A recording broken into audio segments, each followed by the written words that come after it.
Yo, what's up, guys, and happy new year. It's your boy, Mr. Vince, and I'm back with another video.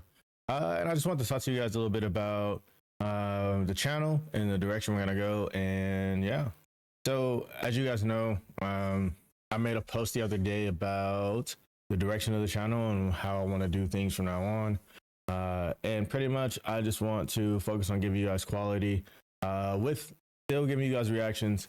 So look out for more video essays where I sit and actually digest the anime and tell you guys exactly how I feel about it. More like in an essay format. And then we're still gonna do reactions, still gonna watch the animes, do live reacts to the animes when I do the recordings. But I do want to preface that with there will be probably a slight reduction in the quality, or not the quality, but the quantity of videos that you get this year, especially if I'm going to do these video essays where it's going to take me more time to get my points together in a script. So yeah, I just want you guys to know that and let you guys to know what to look out for. But yeah, without further ado, I just want to give you guys a quick update on the situation. And without further ado, let's get into the reaction to Mother's Basement's worst top 25. Get it?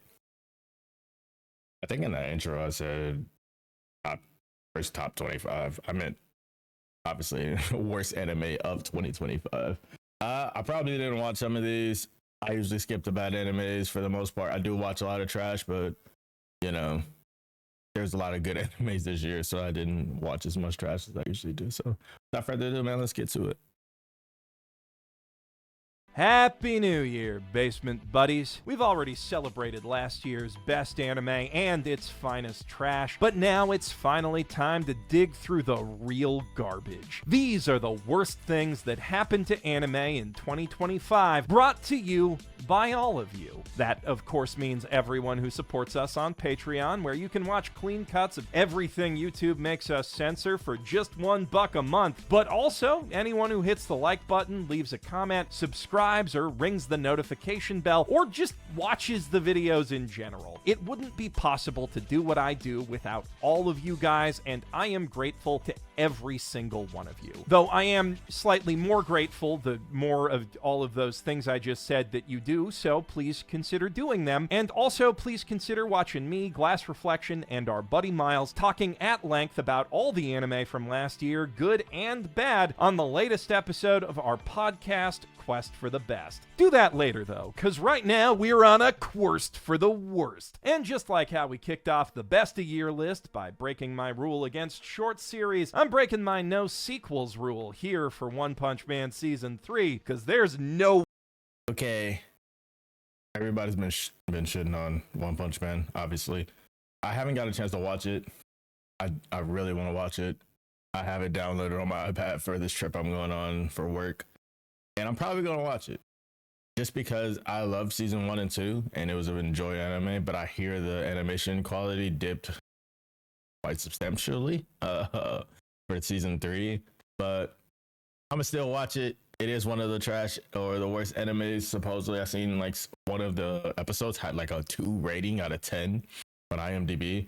I usually go on IMDb to fucking look at my anime ratings, but I did see on Mile that they were definitely trashing this anime a lot. But I'm gonna still watch it because I just like One Punch Man and I like the manga, so it is what it is. way we weren't gonna talk about this.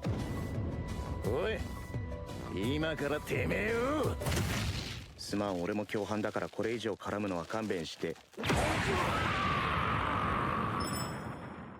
Janky, ugly, barely animated at points, and straight up unfinished at others, to call the latest season of One Punch Man a disappointment, even compared to season 2, would be a gross understatement. Almost as gross as the corporate mismanagement on the production committee level that, according to an excellent video from Sakuga Blog's Kevin and Totally Not Mark, gave the beleaguered animators at JC staff less than a year to produce the entire thing.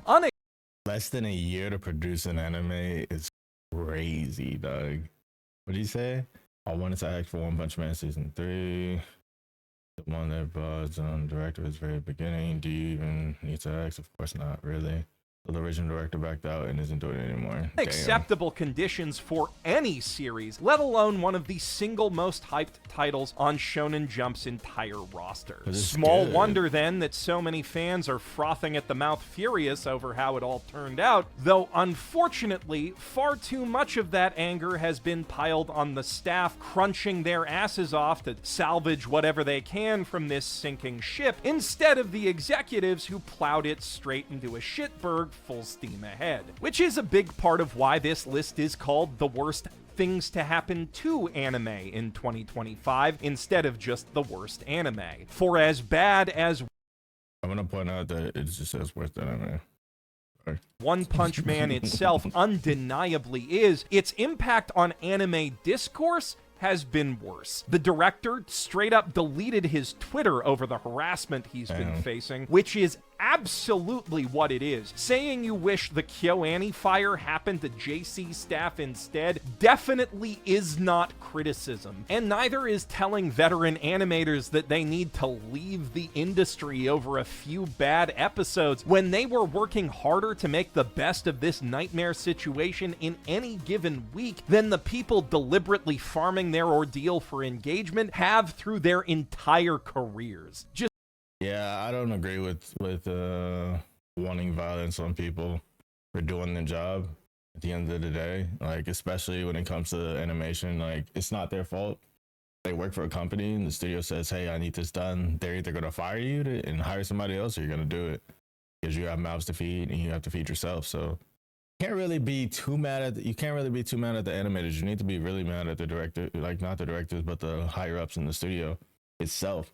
But don't ever wish harm on people, man. That's not cool. Just so we're clear, that is not a jab at all commentary content. I have immense respect for creators like Moist Critical who can work without the safety net of a script and still make good stuff, but only the ones who actually bother to read up on topics before yapping about them into their webcams, which is how Charlie was able to levy so much fair criticism at One Punch Man Season 3 without attacking the people suffering most from the project's gross mismanagement. Because again, it is a product worthy of much criticism, a very bad anime that stings all the more for how good we know it can be. Even though industry circumstances beyond anyone's control made it impossible to rebottle Season 1's lightning, there is no excuse for the committee to give the animators this little time to adapt something this beloved. See also Uzumaki and Lucifer and the Biscuit Hammer, and if you have seen Lucifer and the Biscuit Hammer, that does make it abundantly clear just how much further One Punch Man could have fallen without all the nice Sakuga and illustrations that the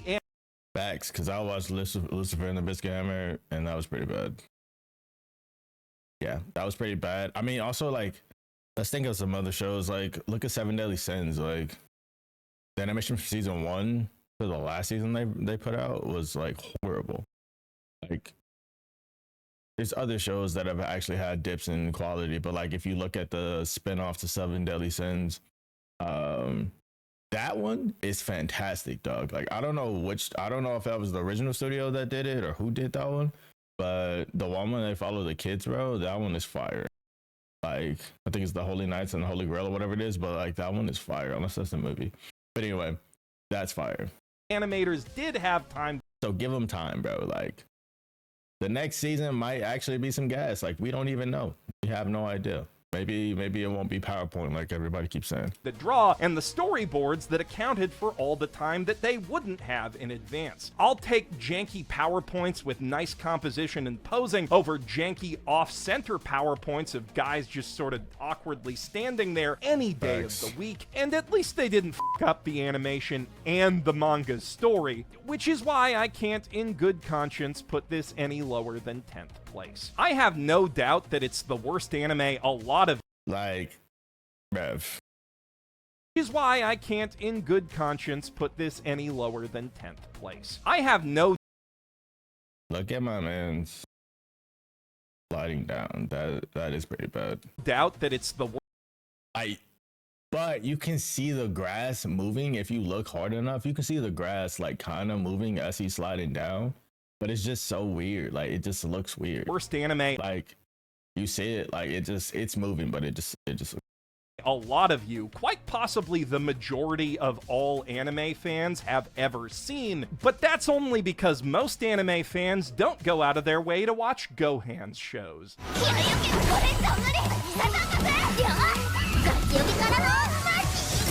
never even heard of Monetary Lily. What the heck is this?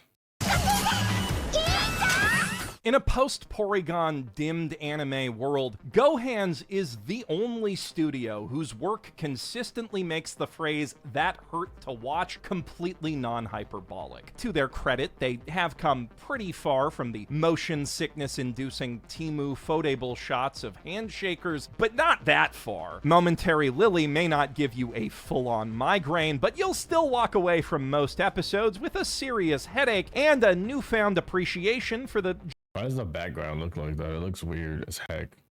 Like, y'all see that, right? It looks general weird. health benefits of slideshows. And that's before you try to wrap that aching head around the story of this post-apocalyptic, cute magical girls doing Terminator Salvations things cooking anime. No, neither of us just had a seizure. That was a completely accurate description. And honestly, if that was all I knew about it, I would immediately go watch this anime because I love crazy off-the-wall bullshit like that. Unfortunately, like all those crazy shots of waifus jumping off of walls, that story's ambition far outstrips the ability behind it. Neither. Have you guys heard of this show? Let me know in the comments if you actually watched it and what you guys actually think about it, because I've never actually even heard of this one. The events leading up to the apocalypse, nor the struggle to survive that follows are particularly interesting, and the waifus doing all the surviving and wall jumping and chibi cooking tutorials are every bit as underwritten as they are over-designed. From the very first aura that Big Titty One-san. I was just about to say, we always get the perfect fucking titty physics, though. They won't let that one go. That they will always animate. On auras, to the very last comparison between current circumstances and video game tropes to come out of the gamer girl's insufferably annoying mouth, only one thing that any of these girls ever says or does will surprise you at all, and that's only because they had the courtesy to avoid spoiling it in the OP. Which is, admittedly, more courtesy than a lot of anime have, and while we're admitting things, I also think that OP kinda slaps. You can hear an actual clip of this song on patreon.com. He's hilarious for that, bro. What? Unlike the show, it's a weird mashup that actually really works, but even though the show it's attached to absolutely doesn't, I do deeply appreciate that Momentary Lily, like pretty much every Gohan's thing, at least tries to go there. They're a studio so preoccupied with never asking if they should, they forgot to figure out if they even could. And that makes them more consistent than almost anyone else in the industry at producing the good kind of bad anime.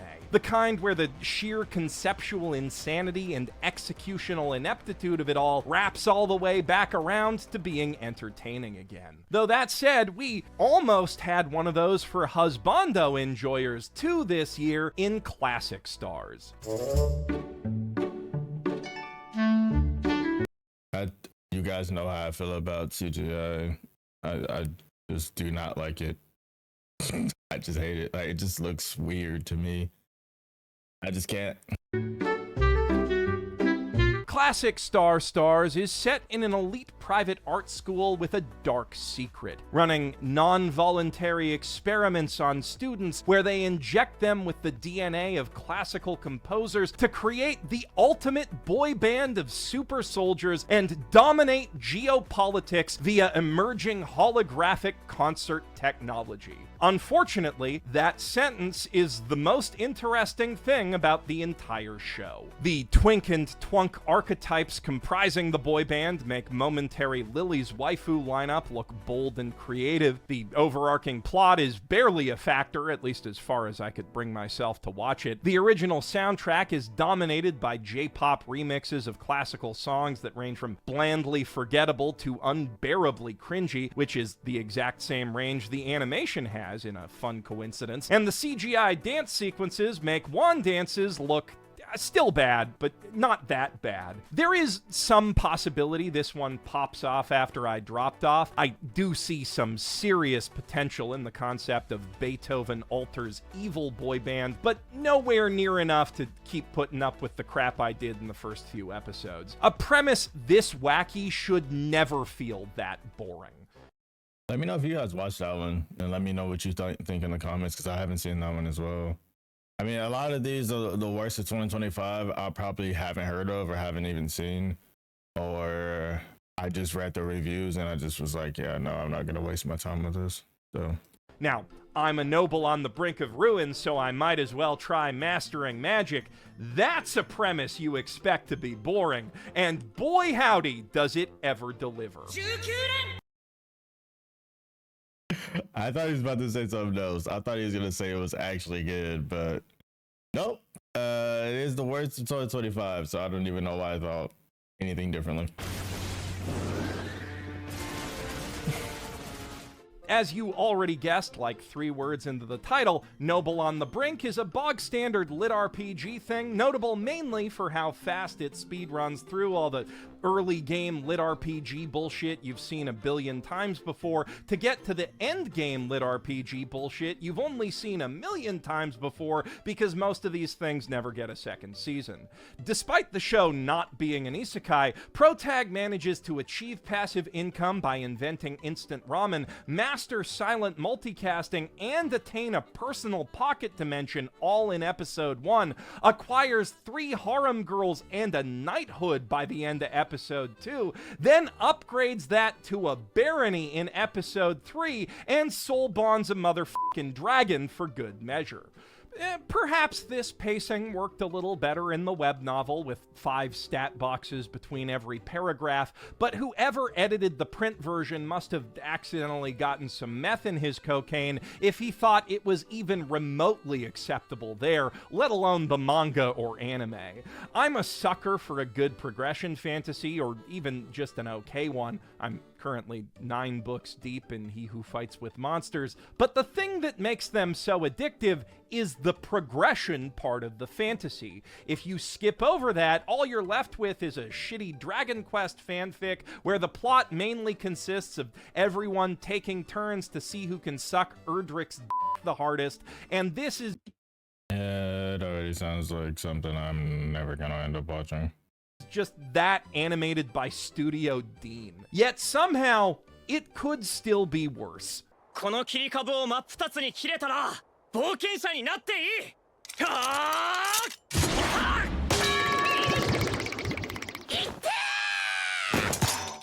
無理だよ Another one I haven't heard of, Bogus Skill Master. Like, what is this? な。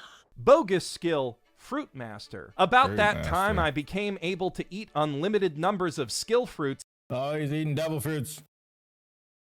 One Piece reference. that kill you, takes the bedrock lit RPG premise of a world with RPG-like skills and asks the riveting question, what if you got the skills from eating fruit? Are you riveted yet?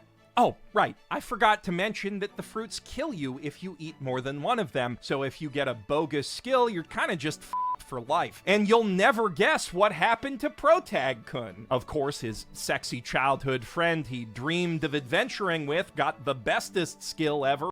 Yeah, of course, and he got some bogus skill, like in the title. But he's still overpowered somehow. On literally the same day, so she's immediately recruited into the Chadliest Heroes party, while his virgin ass is stuck farming fruits of both the regular and skill variety back home. But then, when his pet lolly that he has for some reason accidentally cooks him dinner with ingredients out of the don't touch these, they'll fucking kill you barrel, he realizes that his skill actually makes him, get this, able to eat unlimited numbers of skill fruits that kill you. So he does that, and then he has a bunch of skills, and everyone else only has 1 skills. So they're all like, wow, bro, how'd you get so many skills? And he's able to kick the Chad's ass and rescue the Stacy from him so they can go on adventures together and get some more skills and go on more adventures and get more skills. I mean, it doesn't sound that bad of a concept if you think about some of the other isekai that do this type of trope, where the protag gets like something crazy, some crazy BS skill, and then all of a sudden he can do everything. So I mean, it doesn't sound that crazy. Like, I would probably watch this if I was really, really bored and didn't have anything to watch, or just wanted something mind numbing to watch. So like, I don't see this as one of the worst. I'm sure there's something else out there that's worse than this. Skills, and eventually some other waifus show up, and do you even fucking care about any of this? Because I do not. Nothing makes me check out of a power fantasy faster than giving its hero the power to have all the powers. And no, I'm not gonna give the anime credit for locking him up for a few episodes to make the waifus do some stuff without him. It wouldn't have been a problem in the first place if they hadn't started from such an obviously terrible concept. In case you were wondering, the comedy is even cringier than the action, and if you're thinking, well, maybe at least the animation makes up for all that, you have definitely been listening to this video while multitasking. Funny story about that, though. If I had a nickel for every shitty fantasy anime with a fruit-based power system this year, I'd put them both in a Futurama side booth before watching Farmagia again.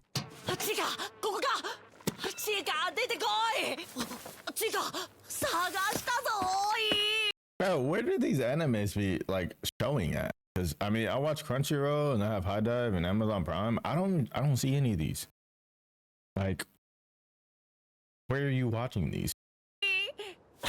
Let me know where you guys watch your anime, because like I don't know where people watch some of their stuff. Like I'm just confused all the time. Like, where do you watch this?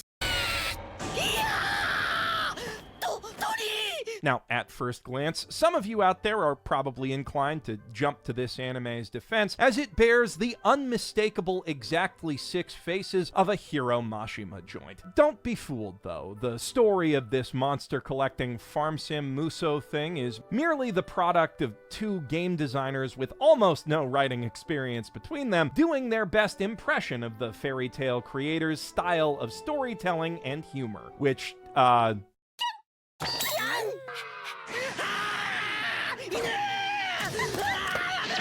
I really hope you don't think. Why does the dog have a tentacle coming out his forehead? What is that? What is that, bro? What is that on his head? I really hope you don't think that joke is excruciatingly unfunny, because the guy with the dog phobia is the main character, and his partner Pokemon are dogs, so it comes up quite a lot. Meanwhile, the Mashi Man himself's contributions begin and end with his, quote, creative genius bringing life to Felicidad with unique character and monster designs. Really, Xseed copywriter. Unique. That's the word we're going with here. Anyway, the director of the fairy tale anime then took that entire video game and condensed it down to just 12 episodes, which went better than you'd expect pacing-wise, because it turns out when you divide nothing by 3 hours instead of 30, you still get a whole lot of nothing. You've got your typical oppressive fantasy regime opposed by the obligatory orphans from... That's crazy that he said fairy tale director, because they look like fairy tale characters for sure. Like, that dude looks like Natsu, and the other dudes look like the White Dragon and Dark Dragon guy. An idyllic village that gets blown up in the first act, acting as the vanguard of the rebellion. And that's his, what's his name? Lucky? God, I can't think of his name. I haven't watched fairy tale in so long. The freaking blue cat. Happy, not Lucky. Lucky. I get Lucky from Happy. That's his Happy. For some reason, which is even more baffling than usual in this case, because the yappy-ass protag has literally never accomplished a single thing in his entire life, yet insists to anyone who will listen to him that when he does finally dig up his first Pokécrop, he is instantly going to become the best monster battler there ever was, and then he gets in one fight and loses and is immediately promoted to leader of the evil boss assassination squad. And I don't even have to tell you how it goes from there. They beat up a series of evil Empire generals who can turn into big scary monsters, followed by the big bad who turns into a bigger, scarier monster. But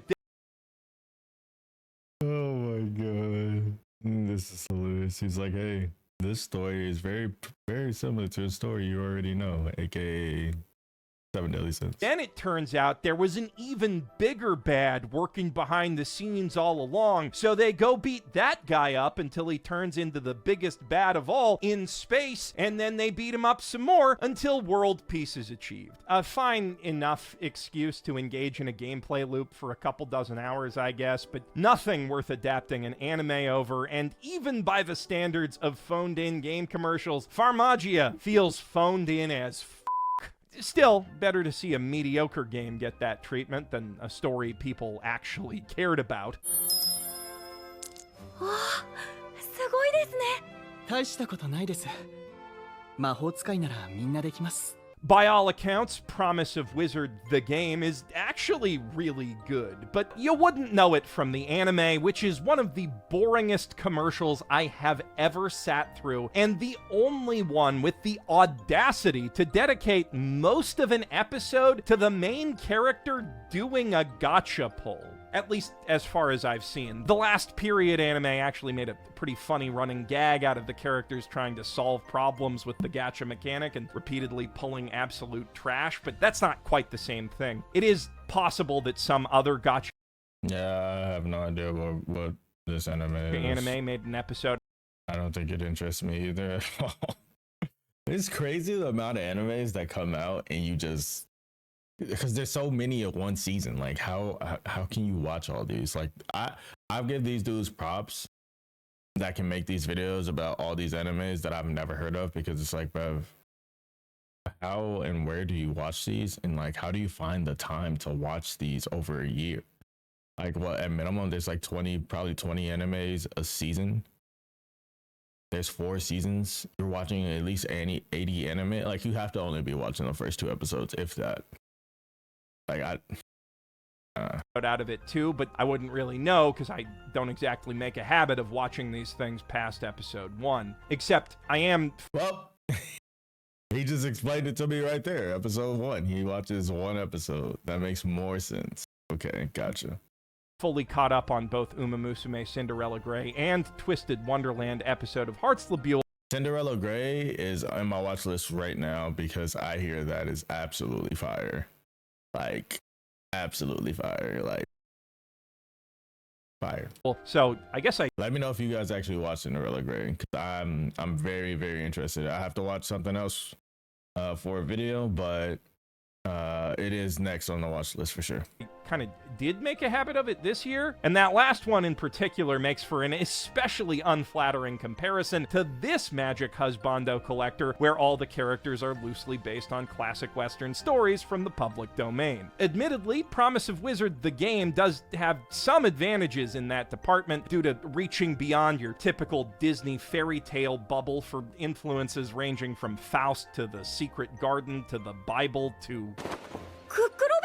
Also, it kind of accidentally lifts an anti-Semitic slur from The Merchant of Venice. And as far as anime goes, it loses in every department. Where Twisted Wonderland's focus on a small subset of the gacha roster gave it room to tell a concise story with surprisingly deep character development, Promise of Wizard's clumsy efforts to equally service every fan of every member of its insanely bloated 21-husband cast, while also juggling its whole overarching plot about how Protag-chan is the...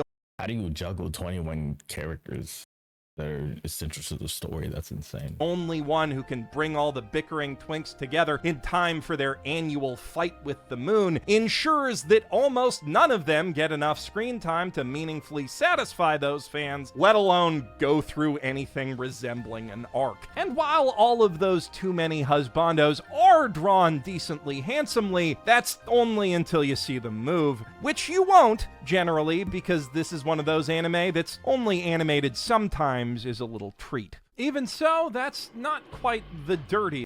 I wanted to watch this one so bad because it was on Amazon Prime out here and it looked so cool. And then I was like, oh, well, let me check it out on my, and like everybody was trashing it. I was like, don't even watch it. Don't watch it. Don't watch it. I still might watch episode 1 just to give it my own opinion, but I've heard this one is bad. That a popular fantasy story was done this year. Out of all the dark fantasy seinen manga written by some guy whose main takeaway from Berserk was blood, revenge, and titties, Yubel Blatt is definitely one of them. A pretty successful one at that, and edgy even by Berserk clone standards. How edgy, you ask? There's a reference to the horse, you know the one, in the first chapter. And by the end of the first arc, Protag's been on both ends of a semi-voluntary pegging and slaughtered hundreds of dudes for the crime of getting in his way. It's not good, but it is charmingly shameless, with a legitimately badass airships over ancient ruins aesthetic that does quite a bit to paper over the faux seinen chuniness of the writing. Its sizable fan base has been clamoring for an anime since it started way back in 2004, and you're already looking at clips of the thing, so I don't have to tell you how that went. At least in terms of preserving the badassery. This random footage probably isn't doing much to capture the severe pacing issues, which aren't quite on the level of the... Yeah, the clips you're showing are pretty cool, so it's like, kind of makes me want to watch it more than anything, which I might still do. The 7th place speed run, but 5.4 chapters per episode is nothing to sneeze at, especially with all the samey German proper nouns this show expects you to keep track of.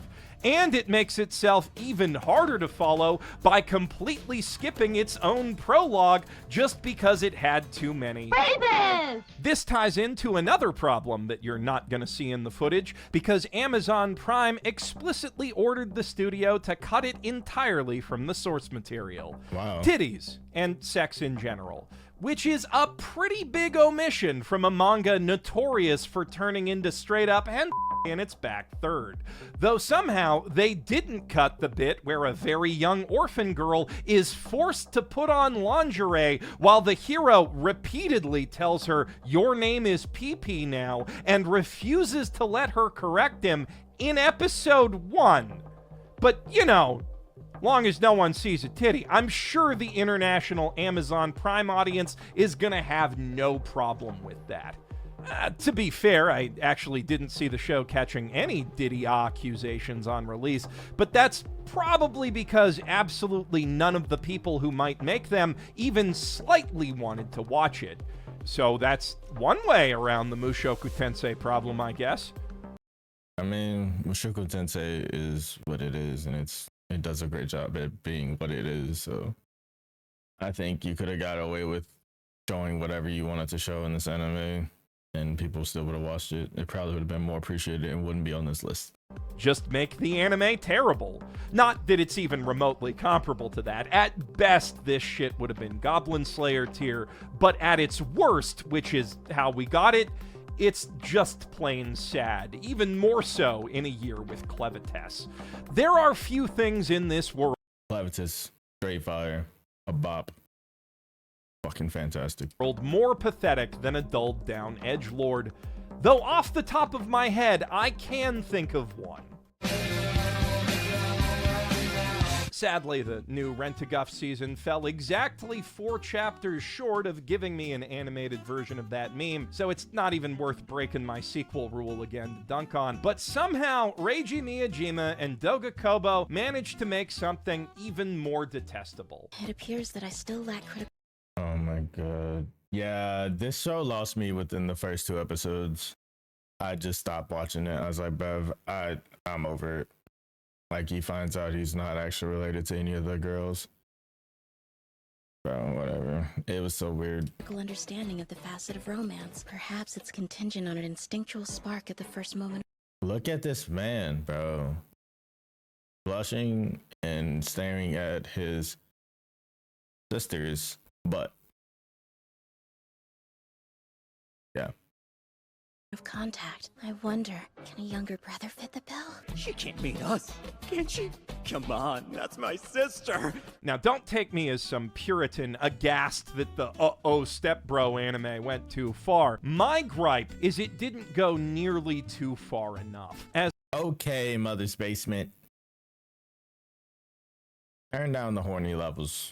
Just a As I made quite clear in my seminal video essay, The Fake Incest Harem for Cowards, Reiji's latest Love Hina-like is the most fundamentally worthless harem thing of the entire decade. A dish so safely bland, it makes English cuisine look exotic and spicy. I am loath to invoke AI when critiquing artisanal man-made slop, but if you ask ChatGPT to write a harem anime about adopted siblings, this is almost beat for beat and bar for bar exactly what it would spit out. I never thought I'd say this, but this show and the manga that follows it made me appreciate just how much soul Rent-a-Girlfriend really has. Like, at least Reiji cares enough about one waifu in that thing to draw her over his actual wife in vacation photos and insist that Kazuya get a self-insert makeover before he's allowed to f her. Even if that's just a cheap viral marketing gimmick, which I strongly suspect that it is, it's still a memorable and random. Are you guys still watching Rent-a-Girlfriend? Like, I haven't watched since like season 3, and I don't think I had any, like, after I heard the ending of it, I kind of just got turned off from actually wanting to watch it. But let me know if you guys are watching it. creative gimmick that's probably rooted in some degree of truth. Like maybe Reiji and his editor were out drinking and he said, "Oh man, that girl's so hot, no one else should be able to have her." And then both their eyes lit up and they started outlining the whole social media campaign. Or maybe he is just legitimately psychotic. Who am I to doubt the man's honesty? Someone who's watched this show, that's fucking who. Shiunji Family Children is nothing but a soulless side hustle, a quarter-assed mix of boilerplate tropes and recycled ideas that weren't even good enough for Rent-a-Girlfriend. Bodged together in whatever time Reiji had left before the latest chapter of that. Its only saving grace, the self-evident quality of its production values, but in the anime's case, those only make me hate it more. In an industry stretched well past the breaking point where every animator is run ragged on almost every project and fucking One Punch Man can't catch a break, there is no show less deserving of this much time and care. Just imagine if even a fraction of the talent and effort that was spent polishing this aggressively 5 out of 10 turd had gone into bringing One Punch Man or Apothecary Diaries up to the visual standards of their first seasons, or Whoa. Don't attack Apothecary Diaries. Apothecary Diaries season 2 was still fantastic. The story was great, which made everything else great. Like, I can overlook it not being as polished as season 1. I love Apothecary Diaries. It's a banger. You should watch it if you haven't watched it. Season 2 is an absolutely slapper. And yeah, I can't wait for more. Or adding extra episodes to Gundam G-Quacks and Kowloon Generic Romance, or literally any other anime you Kowloon Generic Romance is another fire anime. 25, by the way. You go watch. can think of where they just clearly didn't have enough time and people to do their vision justice. Obviously, it's not quite that simple. They're not even the same studio. I guess they could have done another season of Nozaki-kun or something. But that's where my hatred really comes Nozaki-kun's another sleeper. Fire. from. It's the anime equivalent of staring at ROM sticks and graphics cards on Newegg.com while lights flicker ominously overhead and you can faintly hear construction sounds on the new data center up the street. On that note, though, there is a second reason I called this the worst things that happened to anime in 2025. Worst place goes to inshittification in all its shitty forms, especially the AI-generated ones. All I need from you is your head. The rest can rot in the dirt, like the useless scrap metal that you are. Kainan Shrug. っていうか、橋場くんこそ運動も What is this? Oh, sorry. I thought I had to sneeze. What is this? Inshittification? Can you make that a title? What is that? 勉強もできてあ、これが文武両道ってことだったかも。 It's just such a broad issue in Japan and abroad that I didn't feel right making any one anime its poster child. Especially since the most obvious choice, Twins Hinahima, is not anime at all. It wasn't drawn by Japanese hands, nor was it made for a Japanese audience or indeed any human being with a soul, and its prompt monkeys have absolutely no history or credibility in the anime industry, so sorry. Wait, no, I'm not. Either way, doesn't count. Mechanical Marie, on the other hand, absolutely is anime. A pretty fun one, even, when director Junji Nishimura isn't tainting it and the entire legacy of Osamu Dezaki with his vile... These drawings are fantastic, dog. Oh my god. Look at the detail on her eyes. She even has the eye wrinkles. Oh my god. This whatever this drawing is fire. Postcard hallucination freeze frames. But while I would rather watch all of Shunji Family again than look at any of those AI abominations for even a second, they they're AIs? AI enemies? Oh my god. Yeah. They aren't the whole anime. The drawings are fire though. Or even 2% of it. Plus, it's not even his first time doing this shit, so it didn't quite feel like the right piece of crap to sum the year up either. Besides, the worst things that AI did to anime in 2025 didn't even happen to anime from 2025. Damn it! Everyone's crowding into this tiny space. I need space to move. Skipper, no please! No, Skipper! Is this real voice acting? There's no way this is real voice acting. What the fuck is that? Hey, stay with me. You're still good enough as you are. You piece of shit. What? This sounds like, is this fan made? What the fuck is this? What am I listening to, bro? This sounds like some fucking abridged shit. What? I told you you're a piece of shit. Nothing but an overgrown fat pig. Back in November, Amazon ran a little beta test experiment in ruining dubbed anime for everyone on a few of the highest profile as yet undubbed classics in their anime catalog. And also, the No Game No Life movie for some reason, even though it already has a dub that you can buy on Blu-ray right now. All I need from you is your adorable head. The rest of you I will bury in the dirt, because that is exactly where scrap metal belongs. And lest any sub-watchers get characteristically smug about that, our side of the hobby is even more vulnerable to this crap. Machine-translated subs have been worming their way onto Crunchyroll and other platforms for years now, though they are always removed after the inevitable backlash. Most recently, they completely ruined the debut of Studio Gokumi's summer original Necronomicon and the Cosmic Horror Show, whose mashup of SAO, Fall Guys, and the Cthulhu mythos wasn't great, but certainly deserved better than the 5.59 score that it launched with due to being literally incomprehensible. Now, that actually wasn't Crunchyroll's fault. Sometimes production committees force streamers to use their provided subtitles even if they suck, but the busted-ass subs we saw on literally every new anime at the start of fall absolutely were. A result of Crunchyroll transitioning what's left of their translation department from open source software designed explicitly for anime to the same one-size-fits-all crap employed by every other streaming site that can't handle translating on-screen signs or multiple characters speaking over each other or any of the other little things that make anime. This shit has been, I mean, you guys seen it in my videos. This shit has been pissing me off so much lately. Like, it just doesn't make sense why they're doing this. Like, obviously it makes sense from money standpoint, but like, why are you ruining anime for people? Like, I'm not gonna rant. Watchable. All part of a long-term plan to reduce their reliance on fan-sub-trained freelancers in favor of the same bulk translation services that do shitty subs like these for Netflix and other streamers.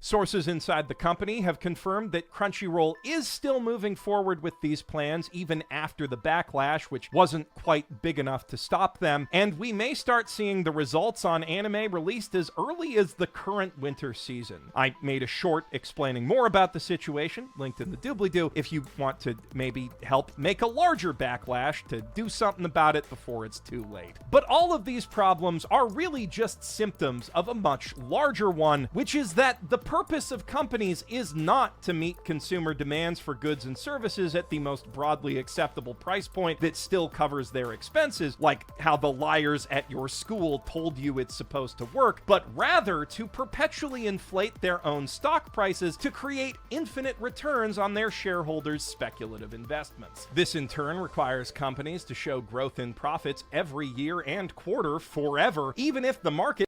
I wish the companies weren't so money hungry, bro, because like you're ruining such a good thing, man. Like you're ruining such a good thing.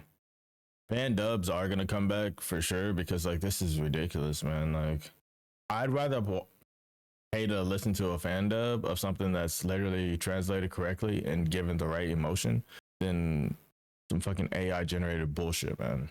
It's become effectively saturated due to, say, everyone watching anime during a pandemic, or just, you know, the inevitable reality of living on a finite planet. Either way, from there, the only way to really keep the line going up outside of Ponzi schemes is to cut corners and raise prices, paying fewer people less and less to create worse and worse products that we, in turn, must pay more and more for every year and every quarter forever, or at least until the uncontrolled cancer economy eats our civilization alive. So yeah, that's the worst thing that happened to anime, and also everything this year, and last year, and next year, and the year after that, and yeah, you get it. I'm sure in 2026 I'll just go back to laughing at dumb writing and bad production values to numb the terrible awareness, but this year it got a little too terrible and close to home to not, you know, scream about it a little. On the bright side, though, enough people did scream at Amazon to make those AI dubs lost media already, which is a nice reminder that they only have the power to ruin everything so long as we let them. And hey, some things are still really good, like the best and trashiest anime of 2025, which you can watch my videos about both of those on screen right now, not to mention all the good new anime coming out next season, which you'll get to see not one, but 2 videos about in the coming weeks. I'm Jeff Thu, professional anime dumpster diver, saying see you then.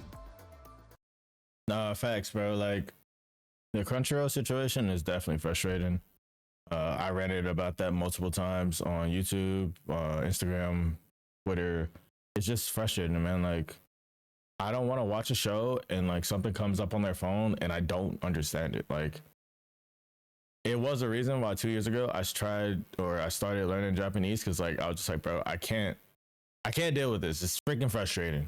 But right now I'm learning a different language, so like Japanese is gonna be on the back end for a few more years.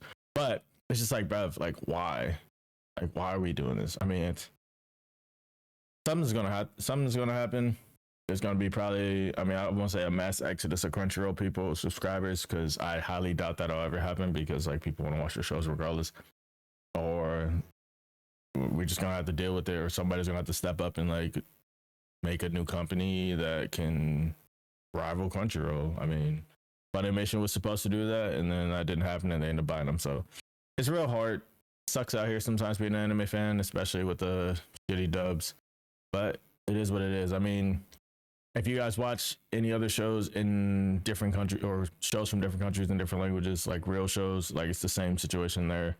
But I mean, it is what it is, man. We just have to deal with it. It's unfortunate, but it is what it is. Well, guys, this is another video reaction. Let me know what you guys think in the comments. And as always, man, peace and love, and I'll see you guys on the next one.